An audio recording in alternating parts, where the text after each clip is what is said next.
Elle était surnommée la papesse de la peinture naïve et était connue dans le monde entier. Maddy de la Giraudière a été inhumée aujourd'hui à Lavelanet, où elle est décédée samedi dernier.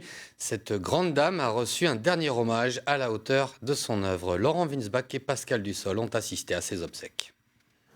C'est une artiste mondialement connue qui s'en est allée. Mais à Lavelanet, c'est l'enfant du pays, joyeuse, colorée, accessible comme sa peinture, que beaucoup sont venus saluer. Ces petits détails qu'elle voyait dans les lieux, dans les personnes, que les autres ne voyaient pas et qu'elle a su représenter par ses peintures, par ses couleurs, par cette joie, cet accueil qu'elle avait aussi. Et c'est vrai que c'est quelqu'un qui va nous manquer et on est heureux de l'avoir connue et de l'accompagner jusqu'au bout. Elle le disait, c'est une autodidacte et donc elle n'avait pas la grosse tête, elle était proche des gens et c'est ce qui a fait son succès et qui a fait en sorte que tous les gens apprécient, l'aiment. C'est une grande dame. Dernier hommage dans l'église décorée de ses propres fresques. Maddy de la Giraudière, la papesse de l'art naïf, a tiré sa révérence à 95 ans, laissant derrière elle un grand vide et des centaines d'œuvres plus immenses encore.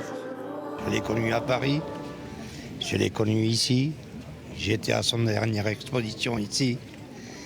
Voilà ce que je peux dire de Maddy de la Giraudière, une grande amie. Maddy est une grande artiste qui nous a amenés tout le temps sur le chemin des couleurs. Puis elle va nous manquer, mais bon voilà, grâce à elle, on a appris beaucoup de choses. Je la connaissais depuis ma petite enfance et c'est vrai que c'est quelqu'un qui va manquer à beaucoup de monde. Elle nous laisse ses œuvres, elle nous laisse, donc il y aura toujours une pensée pour elle. L'artiste repose désormais dans le petit village de Dreuil, aux portes de Lavelanet, un pays d'Olme dont elle restera à jamais l'une des plus grandes et des plus touchantes ambassadrices.